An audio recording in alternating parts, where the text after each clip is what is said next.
The last blizzard of February 1878 had buried Beatrice Dalton's husband under 6 feet of snow, her livestock under 8, and her dreams under a frozen crust so thick she wondered if spring would ever come at all.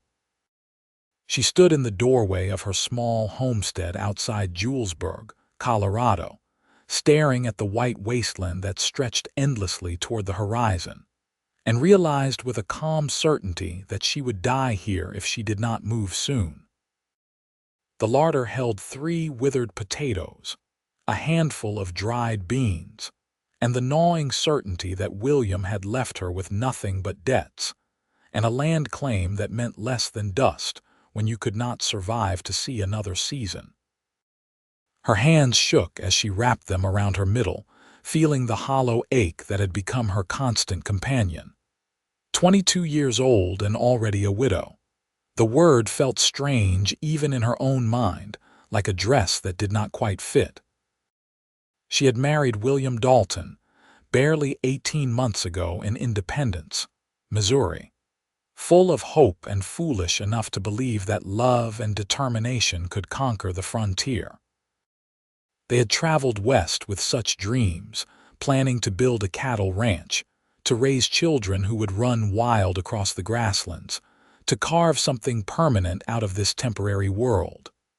But William had been a dreamer, not a planner, and when the first winter came hard, he had been unprepared. The second winter had killed him. She had found him 3 days after the storm, frozen solid beside the barn he had gone out to reinforce. The wind had knocked him down, or perhaps his heart had simply given out. It did not matter now. She had managed to drag his body to the root cellar where the ground was not quite so frozen, covered him with what blankets she could spare, and told herself she would bury him properly when the thaw came. If the thaw came, if she lived to see it. The wind howled through the cracks in the cabin walls, and Beatrice turned back inside, closing the door against the cold. The fire in the hearth had burned down to embers. She fed it the last 2 logs from the stack beside the fireplace, and knew that tomorrow she would have to make a choice.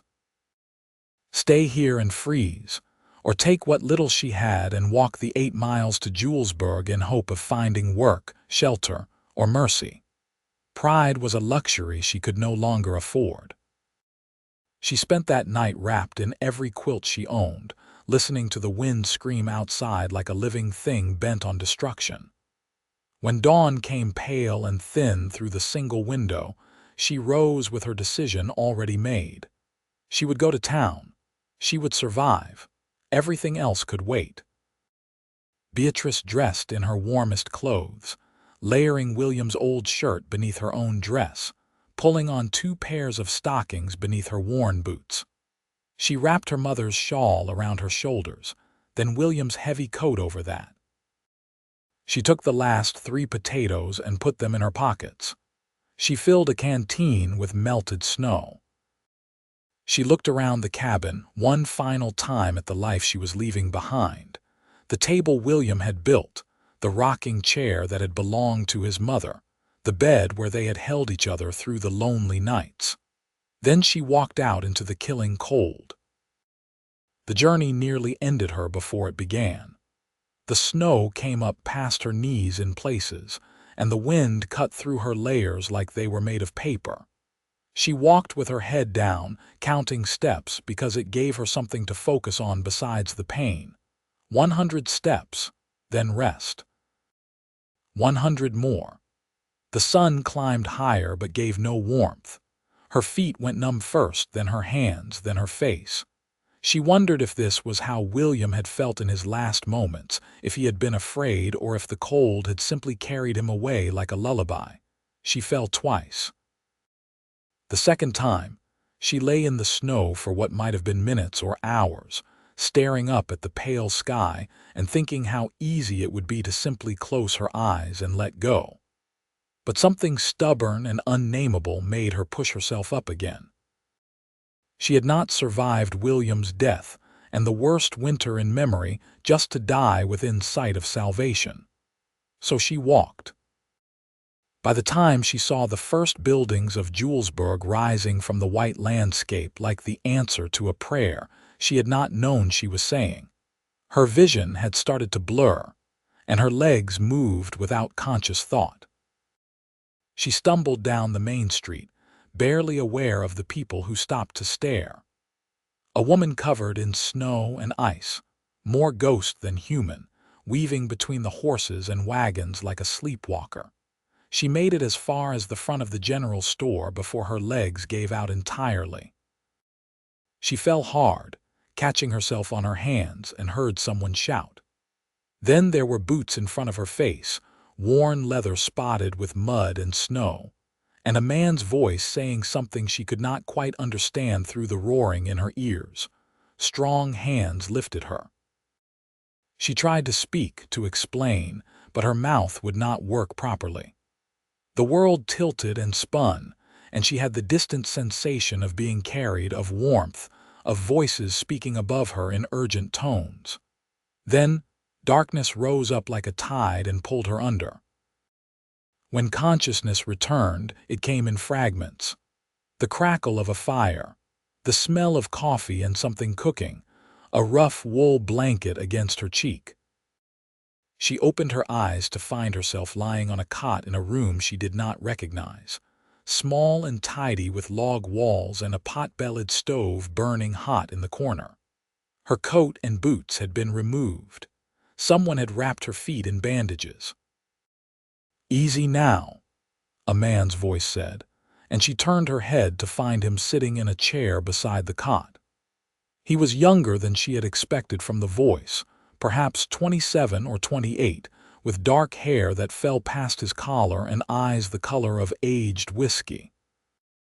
His face was weathered in the way of men who spent their lives outdoors, but there was a gentleness in his expression that made her throat tighten. "You have been out for near about 6 hours. Gave me a real scare when you collapsed right there in the street." She tried to sit up, but her body refused to cooperate. "Where am I, my place, small as it is?" He gestured around the single room. "Name is Harrison Ingram. I work as a ranch hand over at the Triple Creek, but I keep this cabin in town for when the weather turns bad or I need to pick up supplies. I should not be here." The words came out as a whisper. "I should go. You should rest." Harrison stood and moved to the stove, pouring coffee into a tin cup. "You were half frozen when I found you.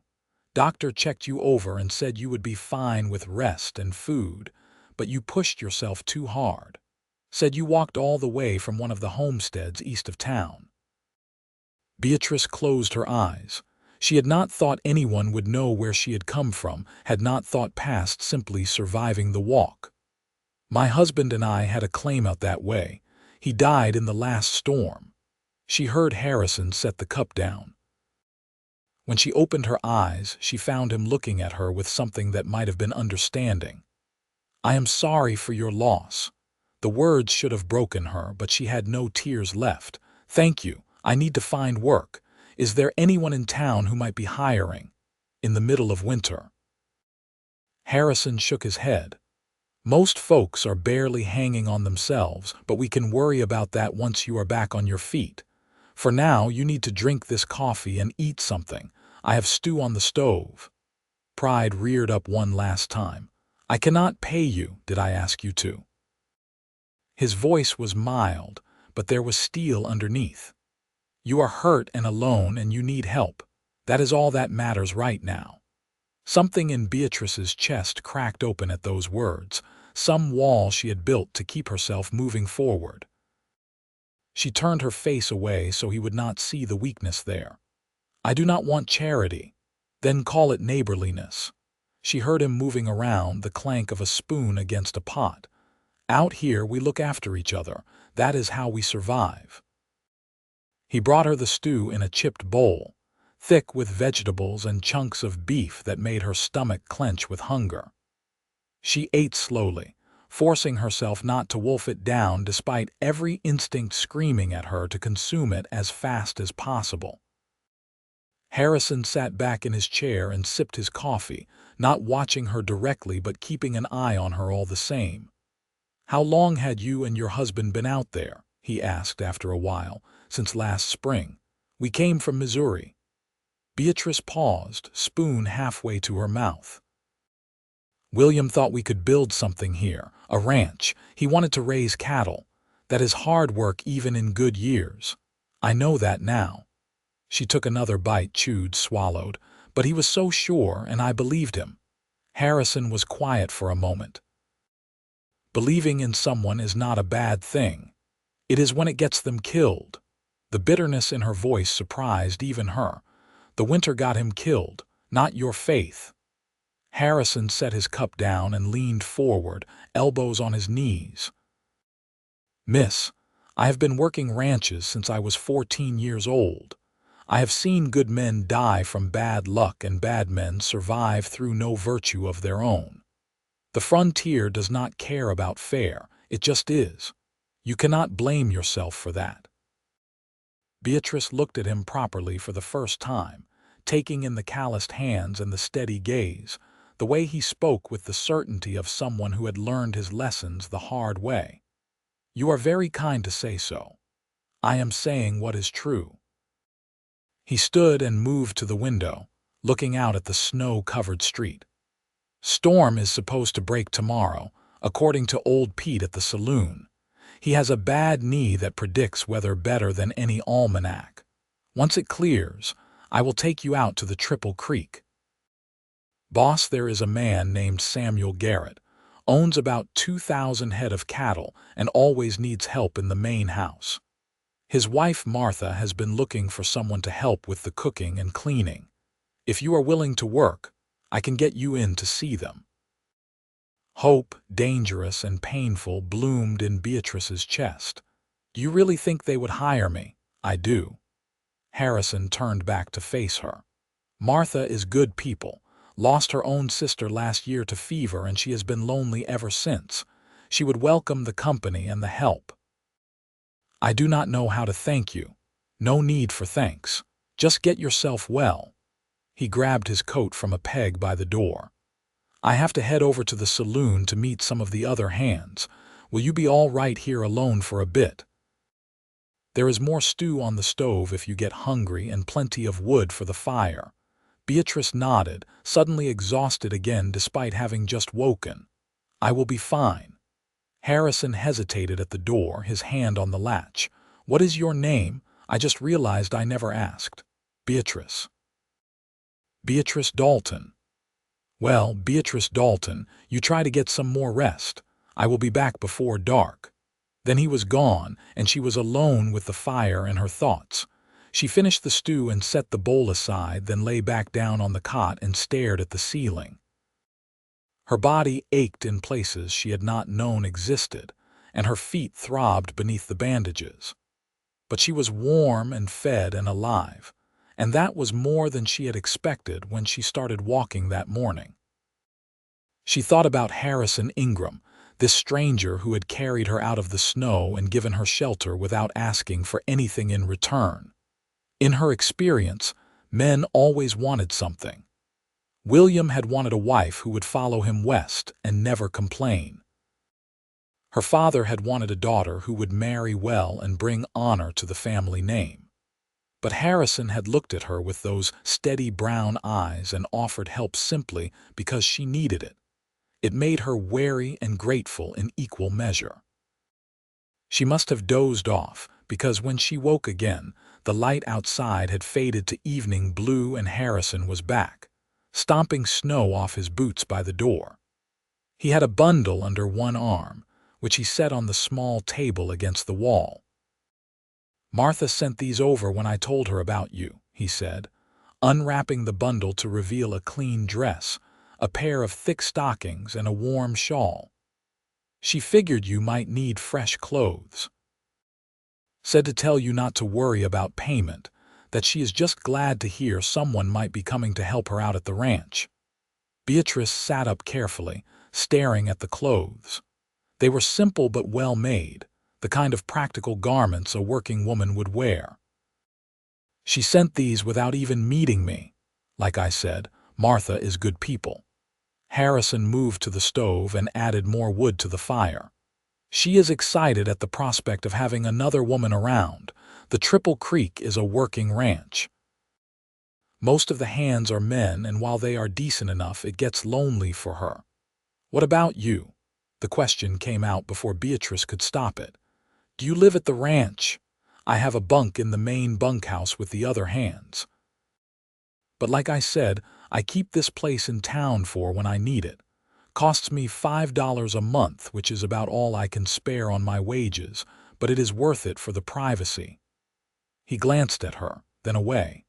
You can stay here until we head out to the ranch. Martha said she wants to meet you first before making anything official, but I have a good feeling about it. You barely know me. True enough. Harrison pulled the chair over and sat down again, but I know what it looks like when someone is at the end of their rope. And I know that anyone who walks 8 miles through a blizzard rather than give up has the kind of grit Martha is looking for. Beatrice pulled the blanket tighter around herself. I do not feel particularly strong right now. Strength is not about never falling down. It is about getting back up every time you do. Harrison's voice was quiet but firm. You got back up today. That counts for something. They talked late into the evening, the conversation flowing easier than Beatrice would have expected. Harrison told her about his life, how he had left his family's farm in Kansas at 16 after his parents died of cholera, how he had drifted west working odd jobs until he landed at the Triple Creek 5 years ago. He spoke of the work with a love that was clear in every word. The long days moving cattle, the satisfaction of gentling a green horse, the camaraderie of the bunkhouse. Beatrice found herself telling him things she had not meant to share. About growing up in independence as the middle daughter of a shopkeeper, neither pretty enough to attract wealthy suitors nor plain enough to be dismissed entirely. About meeting William at a church social and being swept up in his enthusiasm for adventure.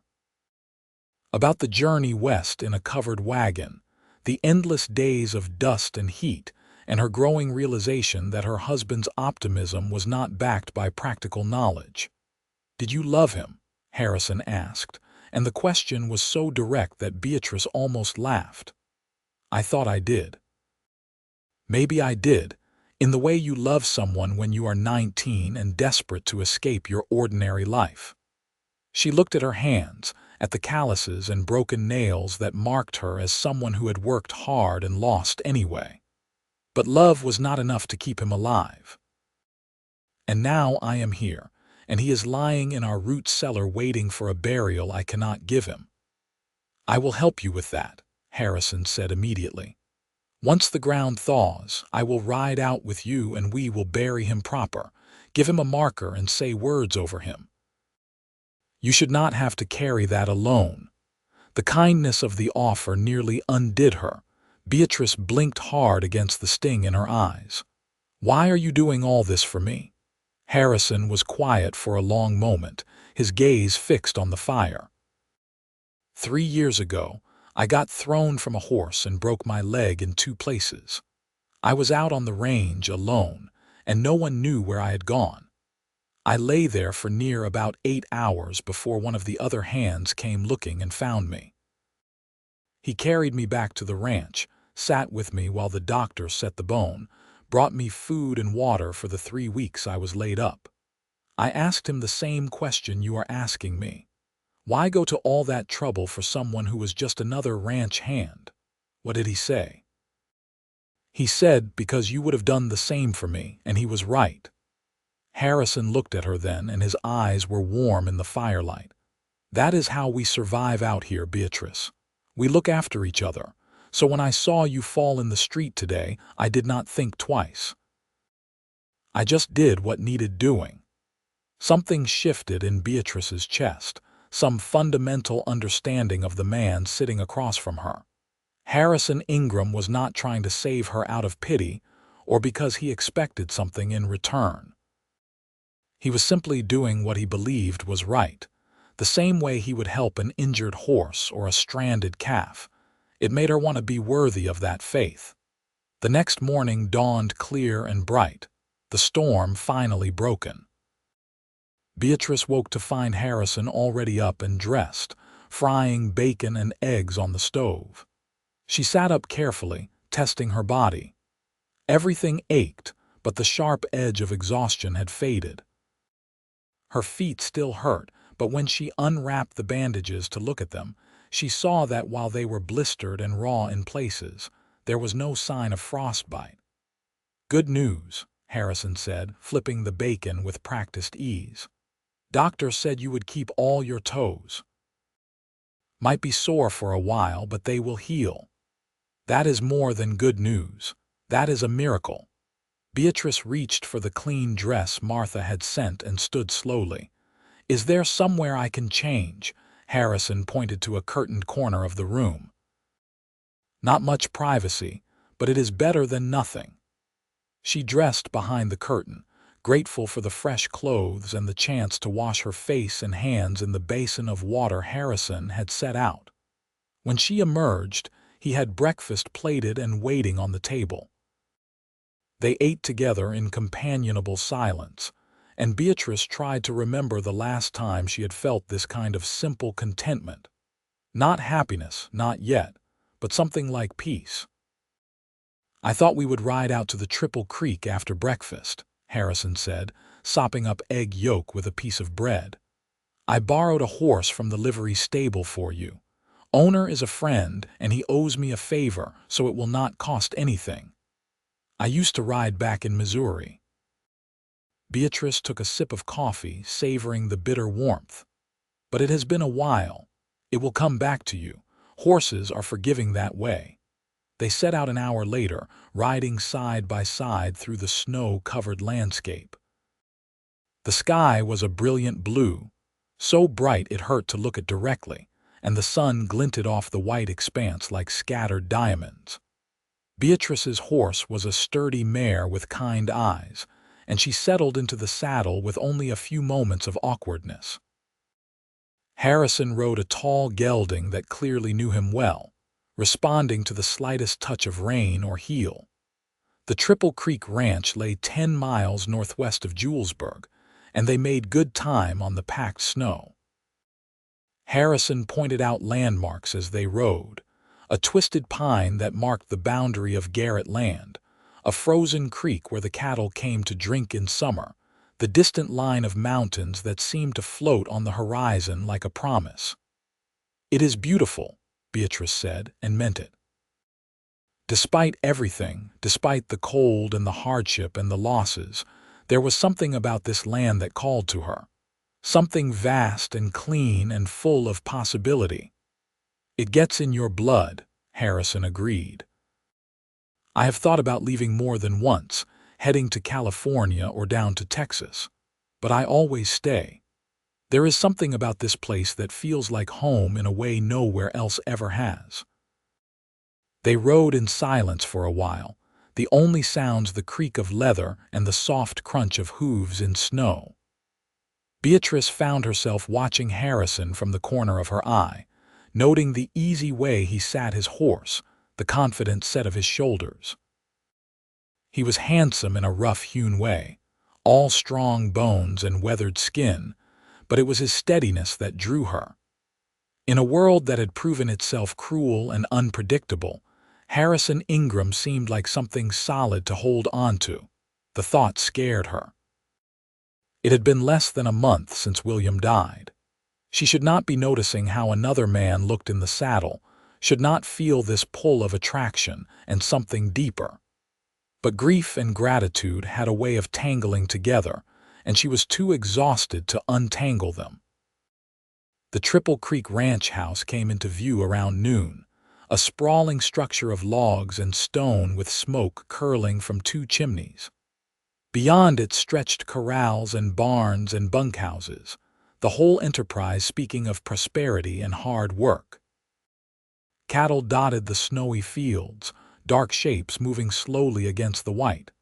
"That is a lot of cattle," Beatrice said, impressed despite herself.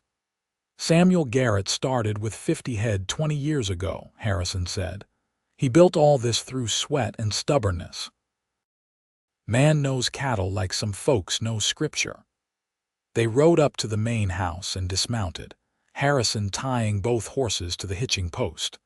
Before they could knock, the door swung open to reveal a woman in her mid-40s, plump and pretty with graying blonde hair pinned up in a bun.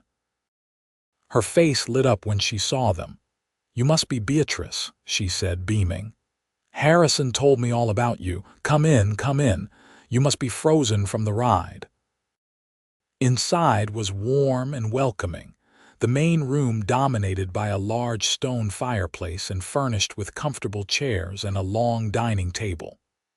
Beatrice caught glimpses of other rooms branching off to the sides, a kitchen, bedrooms, a study. Everything was clean and well-maintained, the home of people who took pride in their surroundings. "I am Martha Garrett," the woman said, taking Beatrice's hands in her own. "And I am so glad Harrison brought you out here. We have been managing on our own for months now, but I swear I am about to lose my mind cooking for 20 ranch hands 3 times a day while also trying to keep this place from falling apart." "I am happy to help if you will have me," Beatrice said. "I need the work, and Harrison spoke very highly of you and your husband. Harrison is a good judge of character." Martha glanced at the cowboy, who had settled into a chair by the fire looking completely at home. "Samuel is out checking the cattle, but he trusts my judgment when it comes to household matters. If you are willing to work hard and do not mind getting your hands dirty, then as far as I am concerned, the job is yours." Relief washed over Beatrice so strongly she felt dizzy. "Thank you. You do not know what this means to me." "I think I do." Martha's eyes were kind but knowing. "Harrison told me about your husband. I lost my sister Elizabeth last year, so I understand something about grief. It does not go away just because you keep busy, but at least when you are working, you have less time to dwell on it." Beatrice nodded, not trusting herself to speak. Martha showed her around the house, pointing out where supplies were kept, explaining the daily routine. Breakfast was at dawn for the ranch hands, lunch at noon, dinner at sunset. In between, there was cleaning, laundry, baking, mending, and 100 other tasks that kept a ranch running. Beatrice would have a small room off the kitchen, simple but private, with a real bed and a window that looked out toward the mountains. "The pay is $20 a month plus room and board," Martha said as they stood in the small bedroom. "And you can eat whatever you want from the kitchen." That might not sound like much, but out here it is a decent wage for a woman. "It is more than enough," Beatrice said honestly. $20 a month was more money than she had seen in months, and the security of food and shelter felt like riches beyond measure. "Good." Martha smiled. "Then we have an understanding. You can start tomorrow if you are feeling up to it, or take a few more days to recover. Harrison said you walked all the way from your homestead in that storm. That takes a toll on a body." "I will start tomorrow," Beatrice said immediately. The last thing she wanted was more time alone with her thoughts. They returned to the main room to find Harrison and a tall, lean man in his 50s standing by the fire, deep in conversation. The older man had silver threading through his dark hair and the weathered face of someone who had spent decades outdoors, but his eyes were sharp and assessing. "Beatrice, this is my husband Samuel," Martha said. "Samuel, this is Beatrice Dalton. She will be helping me run the household." Samuel Garrett stepped forward and offered his hand, his grip firm but not crushing. "Welcome to the Triple Creek, Mrs. Dalton. Martha has been running herself ragged trying to do everything alone. I am grateful to have you here." "I will do my best to earn my place," Beatrice said. "I do not doubt it." Samuel glanced at Harrison. "You staying for lunch, if Martha does not mind the extra mouth." "When have I ever minded feeding you?" Martha swatted at Harrison affectionately. You are practically part of the family anyway. Now all of you sit down and I will get food on the table. Lunch was beef stew and fresh bread, simple but delicious. Beatrice ate slowly, listening to the easy banter between Martha and Samuel and Harrison. It was clear they cared for each other, this unlikely family bound by work and loyalty rather than blood. Harrison had said people looked after each other out here, and she was starting to understand what he meant. After the meal, Samuel excused himself to get back to work and Harrison stood to follow. "I should head back to town," he said, "but I will check in on you in a few days, make sure you are settling in all right." "Thank you," Beatrice said, standing as well, "for everything. I do not know what would have happened if you had not been there." Harrison looked at her for a long moment, something unreadable in his eyes. "You would have figured it out. You are stronger than you think." Then he was gone, leaving Beatrice standing in the warm kitchen with a strange ache in her chest that had nothing to do with physical pain. The days fell into a rhythm after that. Beatrice woke before dawn to help Martha prepare breakfast for the ranch hands, then spent the morning cleaning and doing laundry. Afternoons were for baking bread and preparing dinner, and evenings were her own to rest or mend clothes, or simply sit by the fire and listen to Martha tell stories about her life on the ranch. It was hard work, harder than anything Beatrice had done before, but there was a satisfaction in it that she had not expected. At the end of each day, she could see what she had accomplished, could take pride in the clean house and the full bellies and the smooth running of the household. And slowly, without quite meaning to, she began to heal. The worst moments came at night, when she lay alone in her small room and thought about William lying frozen in the root cellar of their abandoned homestead. She had not loved him the way she should have, but he had been her husband, and she owed him a proper burial. The guilt of leaving him there gnawed at her, but the snow was still too deep and the ground too frozen to do anything about it. Harrison kept his word and visited every few days, always finding some excuse to stop by the ranch.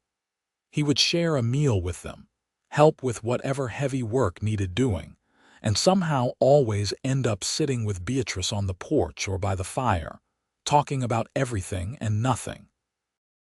They spoke of their pasts and their hopes for the future, of books they had read and places they wanted to see.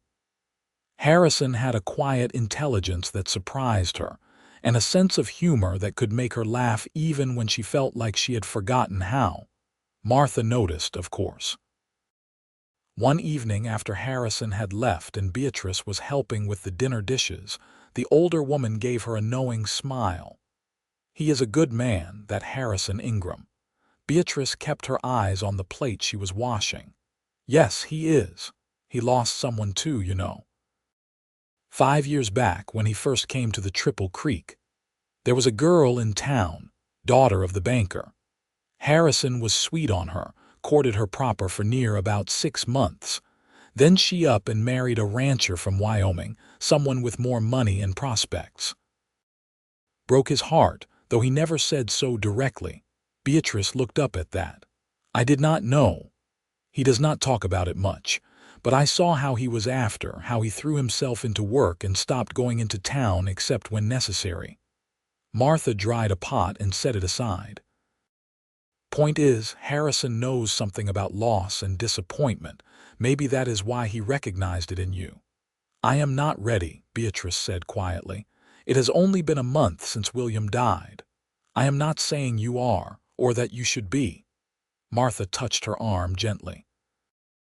"I am just saying that when you are ready, whenever that might be, Harrison would be lucky to have you, and you would be lucky to have him." Beatrice nodded but said nothing more. The truth was that she thought about Harrison more than she should, noticed the way his eyes crinkled at the corners when he smiled, felt her heart lift when she heard his horse approaching. But guilt tangled with the attraction, whispering that she was betraying William's memory, that she should grieve longer, that good women did not move on so quickly. February turned to March, and the snow began to melt in earnest. Water ran in rivulets down the hills, and the first green shoots appeared in sheltered spots. The ranch came alive with activity as Samuel and the hands prepared for calving season. Beatrice threw herself into the work, cooking massive meals for the exhausted men who came in from the fields, helping Martha tend to the few hands who were injured during the hectic weeks. Harrison was among them, working 18-hour days moving cattle and delivering calves. Beatrice saw less of him during this time, but when she did, she noticed the exhaustion in his eyes and the weight he had lost. One evening he came in late for dinner, so tired he could barely eat, and Beatrice found herself preparing a plate for him and sitting beside him while he forced down food. "You need to rest," she said softly. "I will, once calving season is done." He managed a tired smile. "This is the hardest part of the year, but also the best. Every calf that survives means the ranch stays solvent for another year. Samuel depends on us." "Samuel would not want you to work yourself to death. I am tougher than I look." But his hand shook slightly as he lifted his coffee cup, betraying the toll the work was taking. Beatrice reached out without thinking and covered his hand with her own. "Please be careful." Harrison looked down at their joined hands, then up at her face. Something passed between them in that moment, something that made Beatrice's breath catch and her heart pound. Then Martha called from the kitchen, breaking the spell, and Beatrice pulled her hand back, suddenly flustered. "I should help with the dishes," she said, standing quickly. "Beatrice," Harrison said, and she paused. "Thank you for caring." She nodded, unable to find words, and fled to the safety of the kitchen. The incident should have made things awkward between them, but somehow it did not.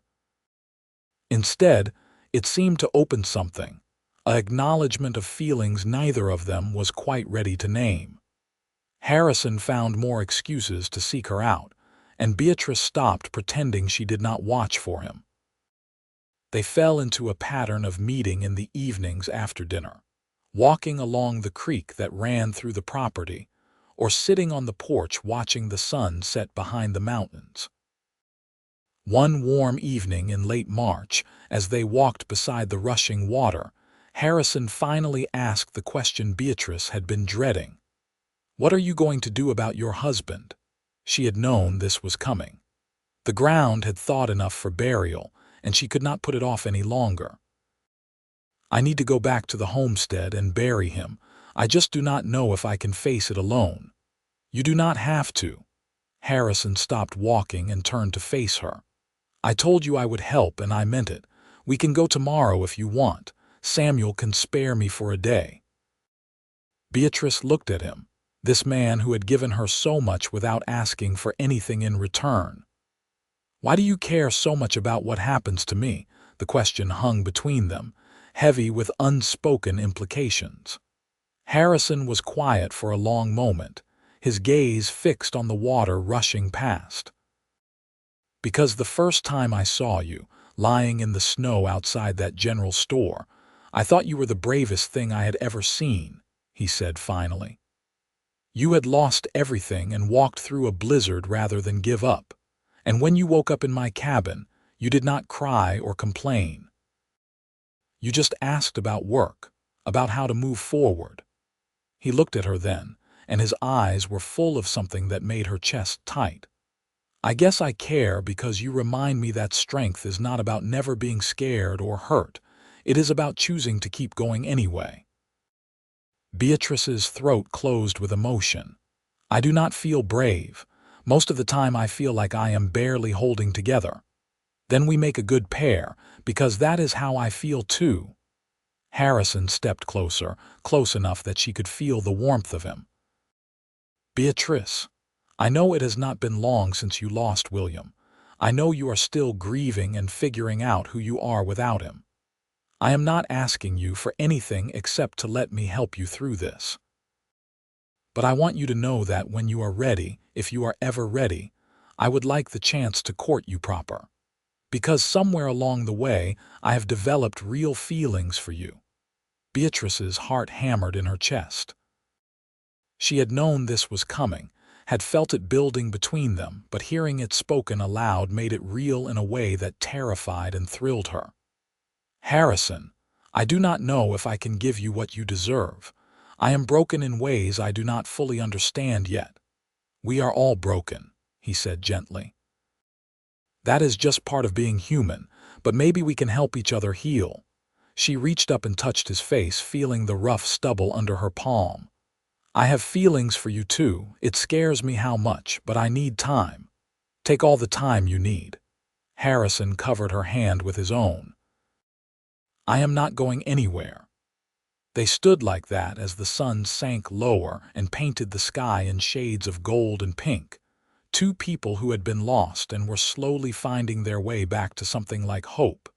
The next day dawned clear and cool, perfect weather for the grim task ahead. Harrison borrowed a wagon from the ranch, and they set out early, riding in silence across the greening landscape. Beatrice directed him to her old homestead, and as the familiar shape of the cabin came into view, she felt her stomach clench with dread. The place looked abandoned and forlorn, the door hanging open. Snow drifted inside. Beatrice climbed down from the wagon and stood staring at the life she had left behind. It felt like years since she had walked away, though it had been barely 2 months. "Where is he?" Harrison asked gently. "The root cellar, around back." Beatrice forced her feet to move. They found William exactly as she had left him, wrapped in blankets and frozen solid. In the warming weather, he would start to thaw and decay soon. They needed to bury him today. Harrison handled everything with quiet efficiency, choosing a spot on a small rise that overlooked the land William had loved. He dug the grave himself despite Beatrice's offers to help, working steadily in the soft earth. When it was deep enough, they lowered William's body carefully, and Harrison stepped back to let Beatrice say her goodbyes. She stood at the edge of the grave, looking down at the blanket-wrapped shape, and tried to find words that felt true. "I am sorry," she said finally. "I am sorry I could not make your dream come true. I am sorry you died alone. I am sorry I did not love you better when I had the chance." She paused, tears running down her face. "But I cannot stay sorry forever, William. I have to keep living. I hope you understand." Harrison said a simple prayer, words about dust and eternity and the hope of resurrection. Then he filled in the grave while Beatrice watched, each shovelful of dirt another step toward letting go. When it was done, he fashioned a simple cross from 2 pieces of wood and drove it into the ground at the head of the grave. "You want to take anything from the cabin?" Harrison asked as they stood looking at the finished grave. Beatrice shook her head. "There is nothing here I need." They rode back to the Triple Creek in silence, but it was a different kind of silence than before, lighter somehow. Beatrice felt as though she had set down a burden she had been carrying for too long. William was buried and honored and released. Now she could begin to think about what came next. Spring unfurled across the land in shades of green and gold. The ranch settled into the rhythm of warmer weather, with long days spent moving cattle to summer pasture and repairing winter damage to fences and buildings. Beatrice's hands grew strong from work, and the hollowness inside her began to fill with something that felt almost like contentment. Harrison courted her slowly, carefully, always giving her space to decide what she wanted. He brought her wildflowers from the range and taught her to ride better. They attended Sunday services in Julesburg together, sitting side by side in the small church, while the circuit preacher delivered sermons about mercy and redemption. People in town talked, of course, about the widow who had taken up with a cowboy so soon after her husband's death, but Beatrice found she did not care. Let them talk. She knew the truth of her own heart. One Sunday in May, after church, they rode out to a meadow filled with wildflowers and had a picnic that Martha had packed for them. The day was warm and perfect, with a breeze that carried the scent of grass and new growth. They ate and talked and laughed, and then Harrison pulled something from his pocket and held it out to her. It was a ring, simple silver with a small turquoise stone. "Beatrice Dalton, I am just a ranch hand with more debts than prospects," Harrison said, his voice steady despite the emotion in his eyes. "But I love you with everything I am, and I promise that if you marry me, I will spend every day trying to make you happy. Will you be my wife?" Beatrice looked at the ring, then at Harrison's face, at the hope and fear and love written there. She thought about everything that had happened since that day she walked into Julesburg half frozen and ready to give up. She thought about the kindness of strangers and the slow rebuilding of hope. She thought about how Harrison made her feel seen and valued and strong. "Yes," she said, and watched his face transform with joy. "Yes, I will marry you." Harrison slipped the ring onto her finger, and then he was kissing her, and she was kissing him back, and the whole world seemed to contract down to just the two of them, and this moment of perfect happiness. They were married 3 weeks later in the same church where Harrison had proposed. Martha and Samuel stood up with them, and it seemed like half of Julesburg turned out to witness the union. Beatrice wore a dress that Martha had made for her, simple white cotton with lace at the collar, and carried wildflowers from the meadow where Harrison had asked her to be his wife. The ceremony was short and sweet, with the preacher speaking about love and commitment and the binding of two lives into one. When Harrison slipped a second ring onto her finger, this one a plain gold band, Beatrice felt something shift deep inside her.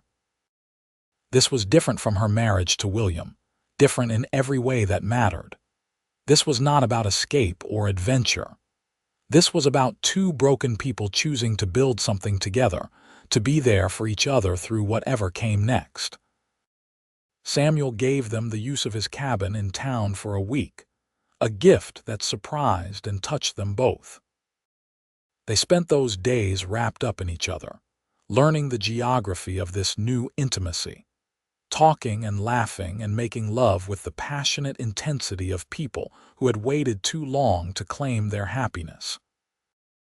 On their last night before returning to the ranch, they lay tangled together in the darkness, and Harrison traced lazy patterns on her bare shoulder. "Are you happy?" he asked quietly. Beatrice thought about it, about everything she had lost and found. "I think I am beginning to be." "Is that strange?" "No," Harrison kissed her temple.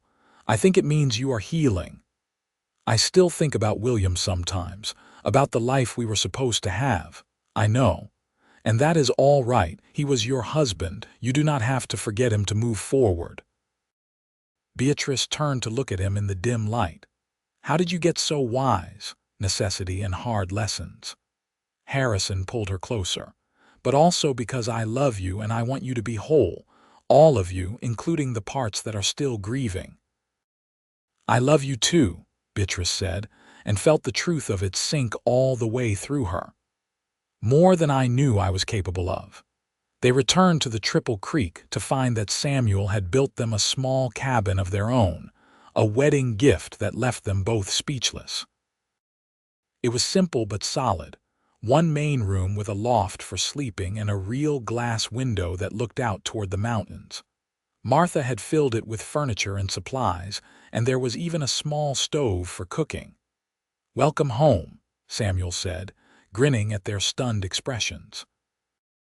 It was home, Beatrice realized. For the first time since leaving Missouri, she felt like she belonged somewhere. This cabin, this ranch, this life with Harrison, it was hers in a way nothing else had ever been. They settled into married life with surprising ease.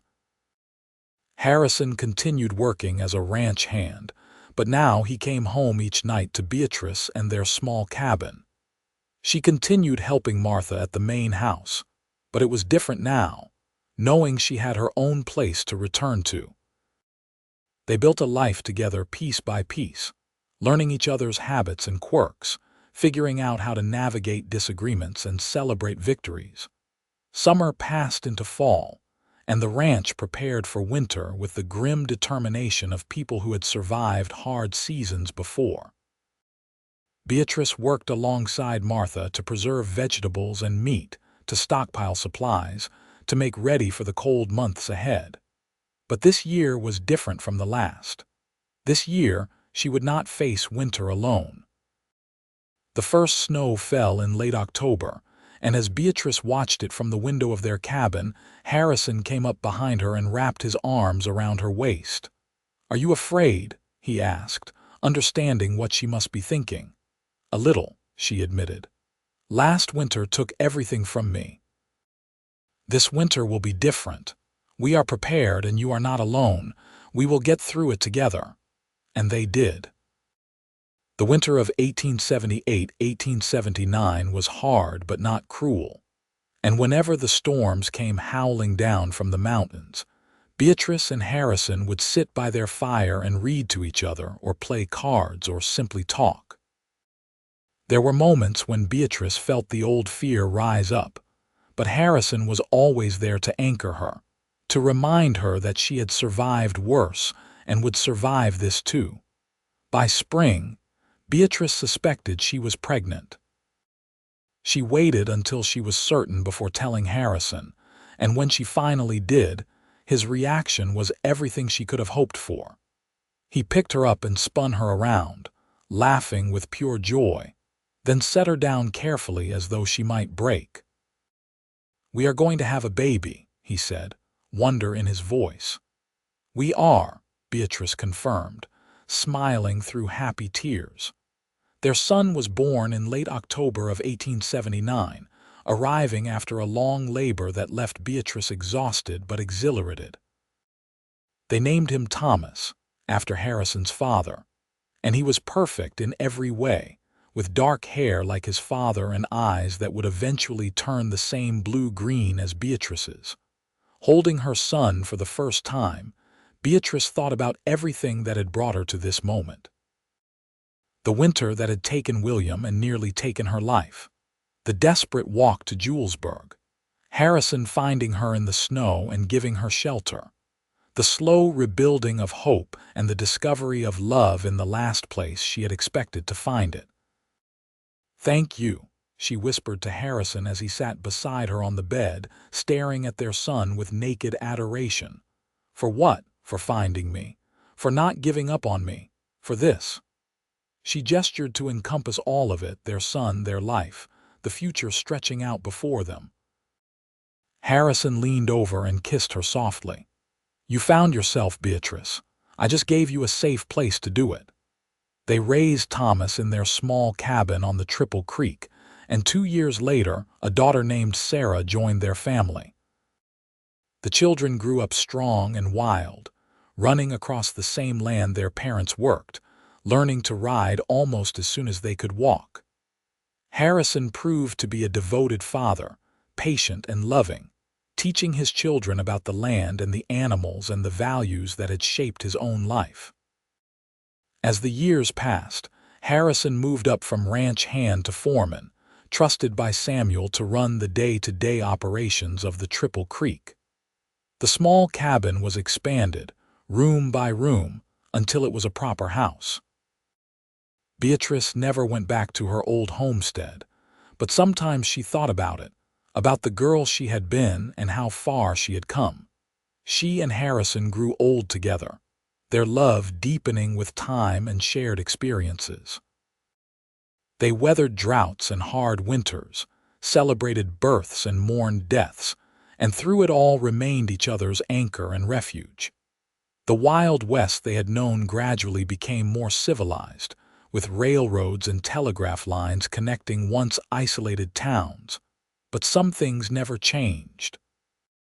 The land was still hard and beautiful, and it still rewarded those who were strong enough to match it. On their 20th wedding anniversary, Harrison took Beatrice back to the meadow where he had proposed. The wildflowers were blooming just as they had that day, and they spread a blanket and lay looking up at the sky. "You ever regret it?" Harrison asked. "Marrying a cowboy with no prospects?" Beatrice laughed. "You are a ranch foreman now with your own house and 2 children. I would say you have done all right for yourself. You know what I mean." She rolled onto her side to look at him, at the silver threading through his dark hair and the lines around his eyes. He was still handsome to her, still the man who had carried her out of the snow and into a new life. "I do not regret a single moment. The winter left me with nothing, but you gave me everything, including your heart." "You had that from the beginning," Harrison said, reaching up to tuck a strand of hair behind her ear. "From the moment I saw you fall in that street, something in me knew you were going to be important, that you were going to change my life. We changed each other's lives. The best kind of love does that, I think." They lay there in the meadow for hours, talking and remembering and planning for the years still to come. When they finally rode back to the ranch, the sun was setting in a blaze of color, painting the sky in shades of orange and gold and pink. Their children ran out to meet them, Thomas now 14 and Sarah 12. Both tall and strong and full of the confidence that came from being raised with love. That night, after the children were in bed, Beatrice and Harrison sat on their porch and looked out at the land they had helped build. The Triple Creek had prospered under Harrison's management, and Samuel had promised that when he retired, Harrison would have the opportunity to buy a share of the ranch. It was more than they had ever dreamed possible when they started out. "I was thinking," Harrison said, taking her hand. "Maybe in a few years, once Thomas is old enough to help run things, we could take that trip to California you have always talked about." Beatrice smiled. "You remembered that. I remember everything you have ever told me." He lifted her hand and kissed her knuckles. "I want to give you the world, Beatrice, or as much of it as I can manage on a foreman's salary. You have already given me more than I ever expected to have. A home, a family, a love I can count on." She leaned against his shoulder, "but I would not say no to seeing the ocean." They talked late into the night, making plans and dreaming dreams. 2 people who had found each other in the worst of circumstances and built something beautiful out of survival and determination and love. Years continued to pass, measured in seasons and milestones.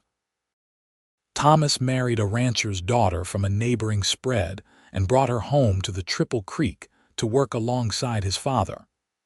Sarah showed a talent for breaking horses and became known throughout the territory for her skill. Harrison and Beatrice became grandparents, then grandparents again, watching their family grow and spread like the branches of a strong tree. When Samuel Garrett finally retired at the age of 75, he sold half the ranch to Harrison at a price that was more than fair, making them equal partners. Martha had passed 2 years earlier after a short illness, and Samuel decided he wanted to live out his remaining years with his sister in Denver. The day he left, he pulled Harrison aside and said something that stayed with him forever. "You were the best decision I ever made, hiring you on all those years ago. You have been like a son to me. Take care of this place, and it will take care of you." Harrison and Beatrice did exactly that. They ran the Triple Creek with the same dedication and care that Samuel and Martha had shown, treating their hands fairly and building a reputation as honest people who stood by their word. The ranch continued to prosper, and the Ingram name became synonymous with quality cattle and integrity. On a warm evening in June of 1898, exactly 20 years after Harrison had proposed in a field of wildflowers, they threw a party to celebrate. Their children and grandchildren were there, along with friends from all over the territory. There was music and dancing and enough food to feed an army. As the sun began to set, Harrison pulled Beatrice away from the crowd and led her out to the meadow. The wildflowers were blooming again, just as they always did this time of year, a riot of color against the green grass. Harrison stopped in the center of the meadow and turned to face his wife. She was 62 now, her hair more silver than brown, her face lined with years of sun and wind and laughter. To him, she was as beautiful as the day he had first seen her, perhaps more so because of everything they had lived through together. "Dance with me," he said, offering his hand. "There is no music." "Sure there is." Harrison pulled her close and began to sway, humming a tune he had learned years ago. Beatrice laughed and followed his lead, and they danced in the meadow as the sun painted the sky gold and the first stars appeared overhead.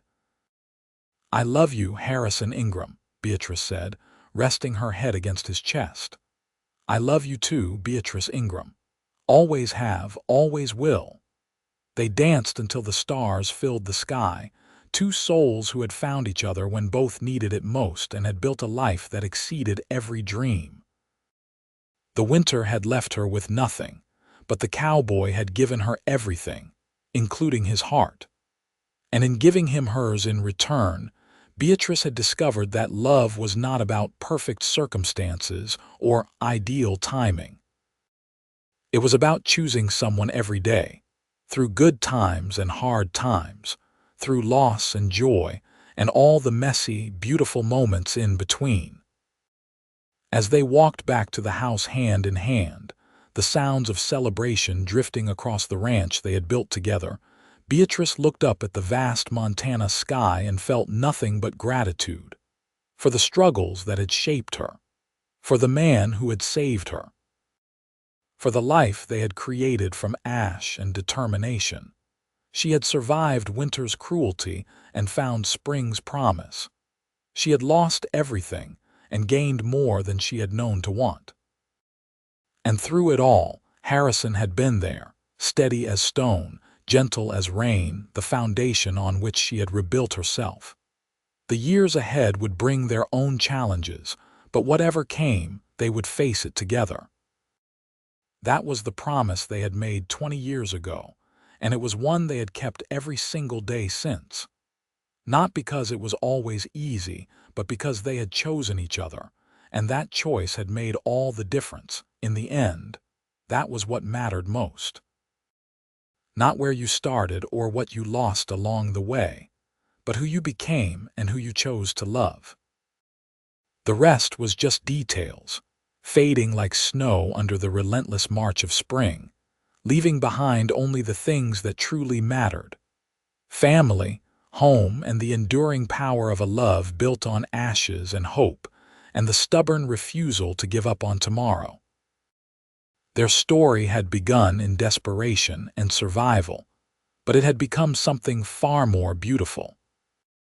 It had become a testament to the resilience of the human heart, to the possibility of second chances, and to the truth that sometimes the worst moments of our lives can lead us exactly where we need to be. For Beatrice, that place was here, on this ranch, with this man, surrounded by the family they had created and the legacy they would leave behind. The winter had tested her and nearly broken her, but it had also led her to Harrison. And for that, despite all the pain and loss, she could not bring herself to regret a single frozen step of that desperate walk to Julesburg, because every step had been leading her home, not to a place, but to a person, to the cowboy who had given her everything, including his heart, and whose heart she had claimed as surely as he had claimed hers, in the greatest love story she could have never imagined writing, but was grateful beyond measure to have lived.